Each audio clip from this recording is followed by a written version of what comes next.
I had spent 23 years of my life chasing criminals, putting away the bad guys, and upholding the law across 3 different counties. Every day brought a new danger, a new challenge, a new reason to come home exhausted. The badge weighed heavier on my chest with each passing year. When I finally had the opportunity to transfer to a quieter position as county sheriff in Oakwood County, I jumped at the chance. Part of that change included buying a modest home in Cedar Creek, a peaceful suburban neighborhood with tree-lined streets and well-maintained yards. I remember the day I first drove through the neighborhood. The tall oak trees created a natural canopy over the winding roads. Children played freely on front lawns. Neighbors chatted over white picket fences. It was exactly what I had been searching for after decades of sirens and crime scenes. My new home was a single-story ranch with a spacious backyard and a circular driveway perfect for my RV. I had plans for that RV, weekend fishing trips. Maybe even a cross-country journey when I finally retired. For now, it would sit proudly in my driveway as a symbol of the freedom I had worked so hard to earn. I made a conscious decision when I moved into Cedar Creek. I would not tell anyone about my position as county sheriff. I wanted to be Thomas Anderson, new neighbor who enjoyed grilling and football, not Sheriff Anderson with a target on his back. Too many years in law enforcement had taught me that some people change when they know what you do. They become nervous, distant, or worse. They want favors. I simply wanted peace. The welcome wagon arrived 3 days after I moved in. A petite woman with perfectly coiffed blonde hair stood at my door holding a gift basket. Her smile was practiced, rehearsed, the kind that never quite reaches the eyes. "Welcome to Cedar Creek," she said, extending the basket toward me. "I am Karen Whitmore, president of the Cedar Creek Homeowners Association. We are so pleased to have a new resident who clearly cares about property values." I accepted the basket with a polite nod. "Thank you. I am Thomas Anderson, just moved from Riverside County, looking forward to some peace and quiet." Karen's eyes scanned past me into my home, taking inventory of every visible detail. "We pride ourselves on maintaining certain standards here in Cedar Creek. The HOA ensures our neighborhood remains the most desirable in the county." I nodded again, uncomfortable with her probing gaze. "I noticed how beautiful everything is. You all do a great job." That was when her expression changed. The smile remained, but something cold entered her eyes as she glanced toward my driveway. "I could not help but notice your recreational vehicle. I should mention that Cedar Creek has very specific guidelines about visible recreational vehicles."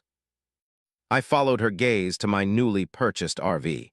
"Is there a problem? The realtor mentioned no restrictions when I purchased the property." Karen pursed her lips. "Well, many homeowners misunderstand our covenants. Recreational vehicles create an unsightly appearance that can diminish property values. I am sure you would not want to be responsible for lowering your neighbor's home values." Her tone carried a threat beneath the polite veneer. I had interrogated enough criminals to recognize passive aggression when I heard it.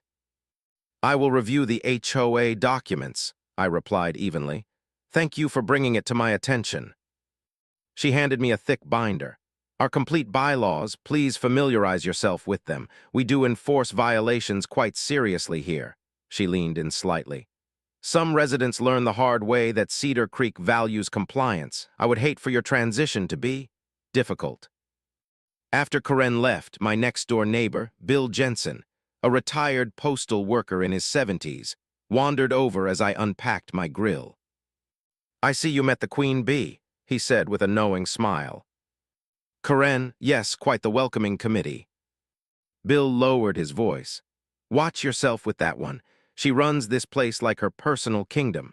Last year, she had the Davidsons fined so heavily they had to sell their house, all because their grass grew half an inch too tall while they were on vacation." I raised an eyebrow. "Can she really do that?" "Karen does not play by the rules. She invents them," Bill warned. "She has driven out 3 families in the past year alone. She fabricates violations, manipulates board votes, and if you challenge her..." He made a slicing motion across his throat. That night, I sat on my back porch watching fireflies dance across my new yard. The peacefulness of Cedar Creek was exactly what I had hoped for, but Karen Whitmore's thinly veiled threats lingered in my mind. After years in law enforcement, I had developed a sixth sense for trouble. And despite the quiet streets and manicured lawns, trouble was brewing in paradise. I decided to stay under the radar, to observe, to learn the lay of the land before making any waves. Little did I know that Karen Whitmore had already marked me as her next target. The first letter arrived exactly 1 week after my encounter with Karen. The envelope bore the official Cedar Creek HOA letterhead and contained a formal notice of violation. I unfolded the crisp paper and read the typewritten complaint. Unsightly vehicle visible from street view. Reference code 731. No recreational vehicles may be stored in a manner visible from community roads or neighboring properties. I immediately pulled out the HOA binder Karen had provided and flipped to section 731. The actual bylaw stated, large recreational vehicles must be properly stored with appropriate covers when not in active loading or unloading. Nothing about visibility from the street. Nothing about prohibition. I checked and double-checked, but Karen had clearly fabricated or exaggerated the code violation. I decided to comply anyway, purchasing an expensive RV cover the next day. Peace was worth more than a fight over technicalities. I figured that would be the end of it. I was wrong. 3 days later, a second notice appeared in my mailbox.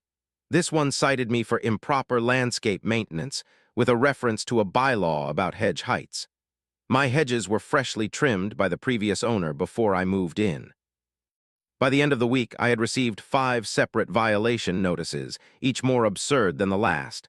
Unauthorized window treatments, excessive porch furniture, improper trash can storage. Each citation referenced bylaws that either did not exist or had been grossly misinterpreted. I decided it was time to request a meeting with the full HOA board. I sent a formal email asking to review all applicable covenants and restrictions. Karen's response was immediate. Dear Mr. Anderson, as HOA president, I can assure you that all citations are legitimate and binding. The complete bylaws are only accessible to board members to prevent misinterpretation by homeowners. Payment of fines is expected within 30 days to avoid further penalties. Her response was not just unreasonable, it was potentially illegal. Every homeowner has the right to view the covenants they are bound by. I knew this not just as a sheriff, but as a homeowner. The following day, Bill Jensen came by as I was washing my car. He looked nervous, glancing over his shoulder before speaking. I saw the violation notices, he said quietly. Same thing happened to me last year, started with one complaint, then multiplied. By the end, Karen had me paying nearly $2,000 in fines. $2,000, I whistled low. For what? Made-up violations. When I tried to fight it, she threatened to put a lien on my house. Bill's voice trembled slightly. I am on a fixed income, I could not risk it. That evening, as dusk settled over Cedar Creek, I noticed a figure moving near the edge of my property. My security lights flickered on, illuminating Karen Whitmore crouched behind my azalea bushes. She was photographing my house with a professional camera equipped with a telephoto lens. When the lights exposed her, she quickly scurried away like a startled animal, disappearing down the street. That was the moment my patience ended. Karen Whitmore was not just an overzealous HOA president, she was conducting targeted harassment. As a law enforcement officer, I recognized the pattern. This was not about community standards. This was about power and control. The next morning, I drove to the hardware store and purchased a comprehensive security system. 8 cameras with night vision capability and motion sensors. I installed them discreetly around my property, ensuring every angle was covered while maintaining a low profile. I set up automatic cloud storage for all footage. I created a detailed log documenting every interaction with Karen, every letter received, and every fabricated violation. I began researching state laws regarding homeowners associations, dues collection, and board member responsibilities. Karen was playing a game she thought she understood. She had no idea she was playing against someone who had spent his entire career upholding the law and bringing down those who abused power. The chess match had begun. Karen had made her opening move. Now it was my turn. I decided to attend the monthly HOA meeting held in the community clubhouse on the first Thursday of each month. Karen clearly did not expect me to show up. Her eyes widened slightly when I walked through the door and took a seat in the back row. Approximately 15 residents were present, most looking bored or resigned. When the meeting reached the open forum portion, I calmly raised my hand. Karen pretended not to see me for several minutes before reluctantly acknowledging my presence. "Mr. Anderson, you have the floor. Please keep your comments brief." I stood, maintaining a professional demeanor. "Thank you. I would like to address several violation notices I have received. Specifically, I request clarification on Bylaw 731 regarding recreational vehicles, as the citation does not match the written code in my copy of the bylaws." Karen's face flushed. "Your copy must be outdated. We had a recent amendment." "When was this amendment voted on?" I asked. "I am not here to be interrogated," she snapped, then raised her phone and took my photograph. The flash momentarily blinded me. Now, moving on to our next agenda item. The following morning, a certified letter arrived. Inside was a formal notice stating I was under investigation for aggressive and threatening behavior at the HOA meeting. The letter claimed multiple witnesses had reported feeling unsafe due to my intimidating presence and confrontational questioning. This was a serious escalation. Karen was not just harassing me anymore. She was building a false narrative that could potentially damage my reputation and career if it gained traction. 3 days later, I found an unmarked envelope in my mailbox. Inside was a handwritten note. "Karen is forging complaint documents. She has done this before. Be careful. She has friends at City Hall. A concerned board member." This anonymous tip confirmed my suspicions, but I needed evidence. The next morning, I visited the county clerk's office in plain clothes. I introduced myself as a new homeowner researching HOA regulations and requested access to Cedar Creek's filed documents. The clerk, a middle-aged woman named Martha, was helpful. "We keep all HOA filings public as required by state law. What specifically are you looking for?" "Recent amendments to the bylaws," I replied, "particularly regarding recreational vehicles and property modifications." Martha searched the database and frowned. "That's odd. According to our records, Cedar Creek hasn't filed any bylaw amendments in over 3 years." "Could you show me the most recent filings from the HOA?" I asked. What she showed me confirmed my suspicions. The documents Karen had submitted to the county had been altered. Dates had been changed, signatures appeared to be forged, and financial statements showed discrepancies. This was not just HOA overreach, this was fraud. I thanked Martha and left, careful not to reveal my identity or true purpose. Back at my office, I quietly opened a preliminary investigation file. As county sheriff, I had jurisdiction over exactly this type of case, but I needed to be cautious. Any appearance of using my position for personal benefit could compromise the eventual case. That evening, Cedar Creek held its monthly neighborhood watch meeting. I decided to attend, hoping to learn more about how Karen operated in public settings. I slipped in quietly and took a seat in the back row. Karen stood at the podium, radiating artificial authority. "Before we discuss recent security concerns, I need to alert everyone to a potentially problematic resident." My stomach tightened as she pulled up a slide showing my house. "Thomas Anderson has repeatedly violated HOA regulations and has displayed hostile and threatening behavior when confronted.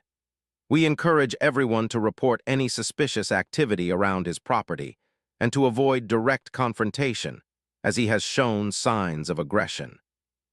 Whispers rippled through the crowd. Some people turned to stare at me.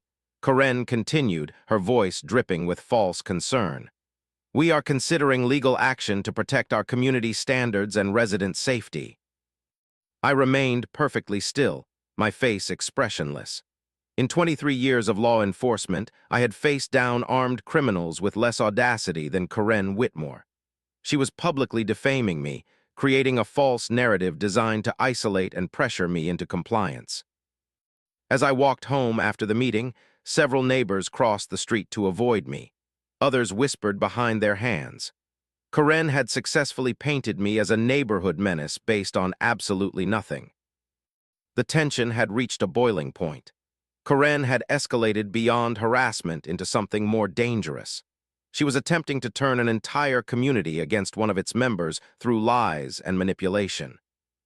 It was time to start pushing back. Saturday morning dawned bright and clear.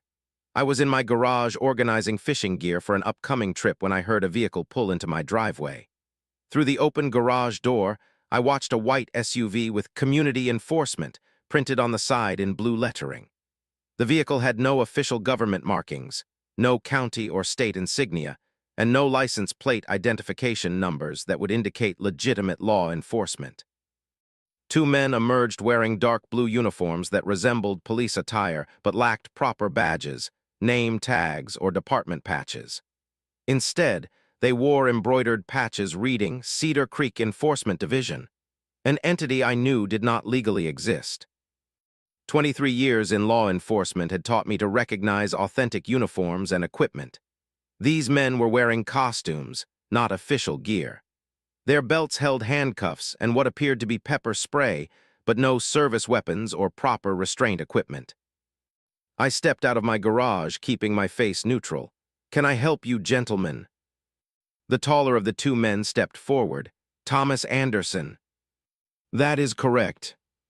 He pulled out a document that resembled an official summons, but lacked proper court stamps or case numbers. "We are here to place you under temporary detainment for continuous refusal to comply with Cedar Creek Homeowners Association citations and regulations." I studied the document without touching it. "May I see your identification and badges, please?" The men exchanged quick glances. The shorter one produced a laminated card that read, "Community Enforcement Officer," with no state certification number or issuing authority. "And what department do you represent?" I asked calmly. "Cedar Creek Community Enforcement. We have authority to detain non-compliant residents under HOA bylaw enforcement provisions," the taller one stated, his confidence wavering slightly under my steady gaze. I nodded slowly. "I see. And which specific court or legal authority granted you permission to conduct arrests on private property?" The shorter officer cleared his throat. "We do not need specific court authorization. HOA regulations give us authority to enforce compliance." That was all I needed to hear. These men were not only impersonating officers, a felony offense, but were attempting to unlawfully detain a citizen under false pretenses. Worse still, they were attempting to detain the county sheriff. "Gentlemen, before we proceed further, I think there has been a significant misunderstanding," I said, maintaining a calm demeanor. "I am going to need both of you to place your hands on the hood of your vehicle." They laughed nervously. "Sir, we are the ones giving orders here," the taller one said, reaching for his handcuffs. "Turn around and place your hands behind your back." I reached into my back pocket and produced my badge and identification. "I am Sheriff Thomas Anderson, Oakwood County Sheriff's Department. You are both currently attempting to impersonate law enforcement officers and unlawfully detain a citizen, both felony offenses in this state. Now I am not asking. Place your hands on the hood of your vehicle." The color drained from their faces. The shorter one immediately complied, practically throwing himself against the SUV. The taller one hesitated, then slowly placed his hands on the hood. I removed their handcuffs and used them to secure both men. "You have the right to remain silent. Anything you say can and will be used against you in a court of law. You have the right to an attorney." As I continued reading their Miranda rights, I called the local police department for backup. While waiting, I questioned the men. "Who hired you?" The shorter one broke immediately. "It was the HOA president, Karen Whitmore. She paid us $500 each to serve papers and bring you to a disciplinary hearing at the clubhouse. She said it was legal under HOA enforcement provisions." "Are you actual security guards?" "Yes, sir. We work for Sentinel Security. Ms. Whitmore provided the uniforms and vehicle wrap. She said it was just to make it official looking." Within 15 minutes, 2 patrol cars arrived. I explained the situation to the responding officers, who took custody of the men and gathered evidence including the fake documents and fraudulent identification cards. As they were being placed in patrol cars, I noticed Karen Whitmore driving slowly past my house. When she saw the police vehicles, she accelerated and disappeared around the corner. I filed formal charges against the 2 security guards for impersonating law enforcement officers. They quickly agreed to provide statements implicating Karen in exchange for reduced charges. When officers went to Karen's home to question her, she claimed complete ignorance. I simply hired security to deliver legal papers. I had no idea they would represent themselves as officers. This is a terrible misunderstanding. But the evidence told a different story. Text messages recovered from the security guards' phones showed explicit instructions from Karen about what to wear, what to say, and how to detain me if I resisted. She had committed multiple felonies, including conspiracy to commit false imprisonment and impersonation of law enforcement. What began as petty HOA harassment had escalated into serious criminal activity. Karen had crossed a line that could not be uncrossed. Her little reign of terror was about to face the full force of the law. The Monday following the fake arrest attempt, I walked into my office at the county sheriff's department wearing my full uniform for the first time since moving to Cedar Creek. My deputies noticed the change immediately. For weeks, I had been working primarily from my office, handling administrative duties while maintaining a low profile. Now I was visibly reclaiming my role as sheriff. "Johnson," I called to my chief deputy, "I need you to assemble a task force. We have a case of organizational fraud, attempted false imprisonment, and impersonation of law enforcement officers." I laid out the facts of the case, careful to distinguish between my personal involvement as the victim and my professional responsibilities. Due to my personal connection to this case, I will not be leading the investigation. That said, I will be pursuing charges as the victim. Johnson nodded. "We will handle this by the book, Sheriff. No special treatment either way." I filed formal criminal charges against Karen Whitmore for conspiracy to commit false imprisonment, fraud, and accessory to impersonation of law enforcement officers. I also requested a full county investigation into the Cedar Creek HOA's financial and operational practices. The investigation moved quickly. Search warrants were executed for the HOA's financial records, Karen's personal communications regarding HOA business, and the association's official filings. What the investigators found was staggering. Under Karen's leadership, the HOA had been operating as her personal fiefdom. Financial records showed that fines collected from residents, totaling over $120,000 in the past 3 years, had been diverted to accounts only Karen could access. Expenditures listed as community improvements actually funded personal purchases and vacations. More disturbing were the documented cases of targeted harassment. Karen kept detailed files on residents she considered problems, including surveillance photos, personal information, and strategies to force them out of the neighborhood. My file was already thick with notes about my defiant attitude and need for special corrective measures. As news of the investigation spread through Cedar Creek, residents began coming forward with their own stories. Mr. Jensen provided documentation of the fraudulent fines that had nearly bankrupted him.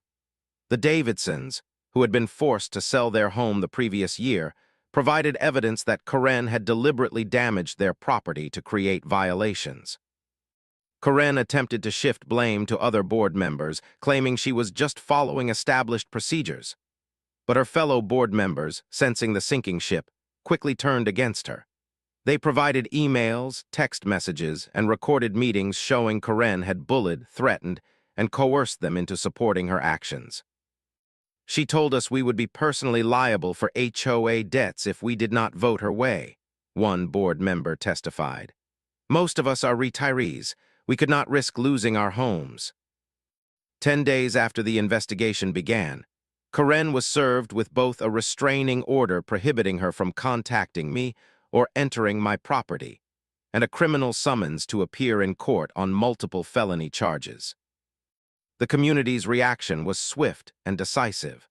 An emergency HOA meeting was called, and Karen was unanimously removed from the board.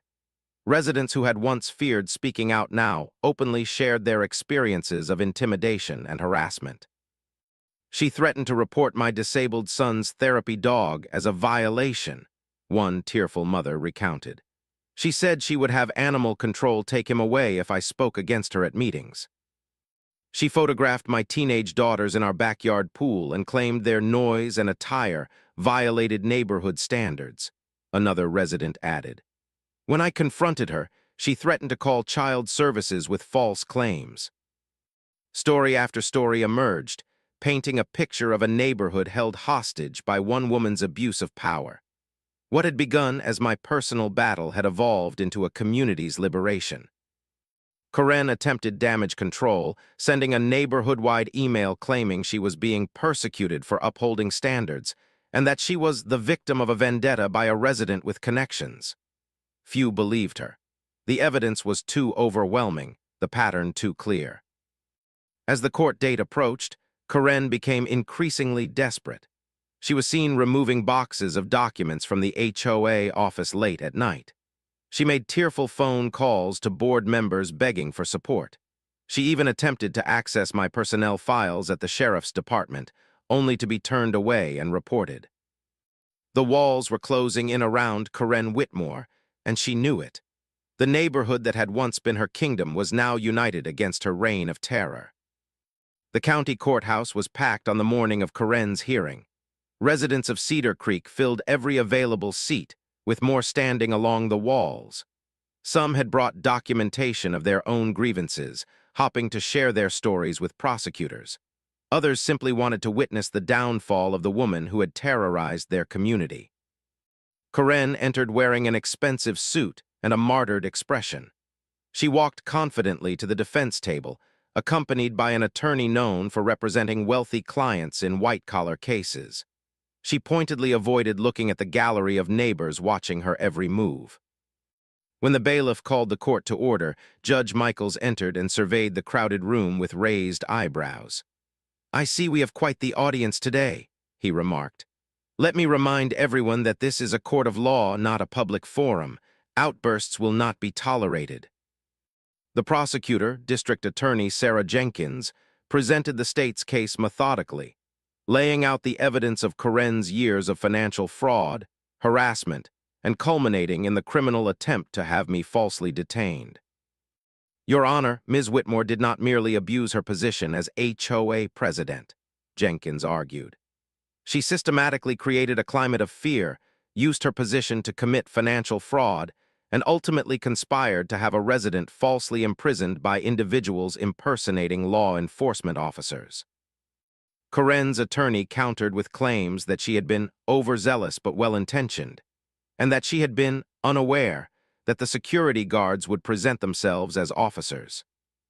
"Ms. Whitmore has devoted years to maintaining the standards and property values of Cedar Creek," her attorney insisted. "Any mistakes made were in service to the community's best interests." When it came time for witness testimony, I was called to the stand. As I walked forward, I wore my full sheriff's uniform for the first time in open court. A murmur swept through the courtroom. Karen's face paled as she finally understood who she had been targeting. "Please state your name and occupation for the record," the prosecutor requested. "Thomas Anderson, Sheriff of Oakwood County." The reaction was immediate. Gasps echoed throughout the courtroom. Karen gripped the edge of the table, visibly shaken. Her attorney leaned over to whisper urgently in her ear. I testified calmly, recounting the escalating harassment, the fabricated violations, and ultimately the attempt to have me detained by fake officers. I presented the evidence collected by my department, including the text messages proving Karen had explicitly instructed the security guards to pose as law enforcement. During cross-examination, Karen's attorney attempted to portray me as using my position to pursue a personal vendetta. "Sheriff Anderson, did you not use county resources to investigate a personal dispute?" "No, sir. I recused myself from leading the investigation precisely to avoid any conflict of interest. The investigation was conducted by Deputy Johnson and his team without my direct involvement. I participated only as the victim of multiple crimes. As testimony continued, neighbor after neighbor took the stand, describing their own experiences under Karen's reign. Mr. Jensen detailed how he had nearly lost his retirement savings to fraudulent fines. The Davidsons explained how they had been forced to sell their home after Karen orchestrated repeated violations against them. Most damning was the testimony from Karen's fellow board members, who described how she had manipulated HOA funds, falsified documents, and threatened anyone who questioned her authority. By the time Karen took the stand in her own defense, the courtroom atmosphere had shifted decisively against her. She attempted to portray herself as a dedicated community leader who had perhaps been overzealous, but never criminal. "I only wanted what was best for Cedar Creek," she insisted, her voice breaking theatrically. "If some residents felt targeted, that was never my intention." But under cross-examination, her carefully constructed narrative crumbled. Confronted with financial records showing HOA funds in her personal accounts, she claimed accounting errors. Shown her own text messages instructing the security guards to pose as officers, she claimed they had misinterpreted her directions. When the prosecutor presented her personal notes detailing her campaign against me, including the notation, "Needs special handling, resistant to authority," Karen's composure finally broke. "He was undermining my authority," she snapped. "These people need someone to maintain standards or everything falls apart. I was doing what no one else had the courage to do." Her outburst revealed the truth that had been evident all along. Karen Whitmore's actions had never been about community standards or property values. They had been about power, control, and her own sense of authority. Judge Michaels did not need long to make his ruling. He found Karen guilty on all counts and referred the case for criminal prosecution, setting a trial date for the more serious charges. For the current charges, he ordered her to pay restitution to all residents who had been fraudulently fined, to perform 500 hours of community service, and to have no involvement with any homeowners association or community governance for 10 years. As the gavel fell, the courtroom erupted in applause. Years of fear and intimidation had finally ended. Cedar Creek would no longer be ruled by fear. The transformation of Cedar Creek began almost immediately after Karen's conviction. The interim HOA board, led by retired Judge Harold Thompson, initiated a complete overhaul of the association's governance. All previous fines were reviewed, with illegitimate charges refunded to residents. The bylaws were simplified and clarified, with a focus on reasonable standards rather than punitive enforcement. Karen's community service sentence placed her in a particularly fitting position, cleaning up roadside trash along the very streets she had once patrolled for violations. Residents would occasionally drive by, not to mock or harass her, but simply to witness the tangible evidence that justice had been served. 3 weeks after the trial, Cedar Creek held a special election for a new permanent HOA board. The meeting at the community clubhouse drew nearly every household, a stark contrast to the poorly attended meetings of the past, where only Karen and her allies would make decisions affecting everyone. "This is the largest turnout we have ever had," Harold observed as he called the meeting to order. "And that is exactly how community governance should work, with everyone participating." The new board was elected based on platforms of transparency, fairness, and minimal intervention in residents' lives. Financial oversight committees were established to ensure dues were properly allocated. A new rule required that any proposed fine or violation must be reviewed by 3 board members before being issued. As the meeting concluded, Harold approached me. "The community has unanimously voted to create a safety and security committee," he said. "We would be honored if you would consider leading it, Sheriff Anderson." The irony was not lost on me. After hiding my identity to avoid special treatment, I was now being asked to serve precisely because of my professional background. Still, I smiled and shook my head. "I appreciate the offer, Harold, but I have to respectfully decline. I moved to Cedar Creek to have a place where I could just be Thomas, not Sheriff Anderson. I am happy to offer advice occasionally, but I think it is best if I remain just another neighbor." Harold nodded understandingly. "Fair enough, though I must say, having you reveal your identity in court was the most satisfying moment I have witnessed in my 30 years of legal practice. The look on Karen's face was priceless." In the weeks that followed, Cedar Creek began to heal. The invisible boundaries that had divided neighbor from neighbor slowly dissolved. People who had avoided eye contact now greeted each other warmly. Gardens that had been maintained out of fear of fines now flourished out of pride and joy. One Saturday afternoon, I fired up my grill for the first time since the whole ordeal began. The aroma of sizzling steaks drifted across my backyard as Bill Jensen wandered over with a six-pack of craft beer. "Mind if I join you?" he asked. "Brought a peace offering." I gestured to the chair beside me. "Pull up a seat. Steaks will be ready in 10. More neighbors began appearing. The Davidsons, who had moved back to the neighborhood after hearing about Karen's removal, brought a homemade potato salad. The Williamses from across the street arrived with dessert. Soon, my backyard was filled with laughter and conversation.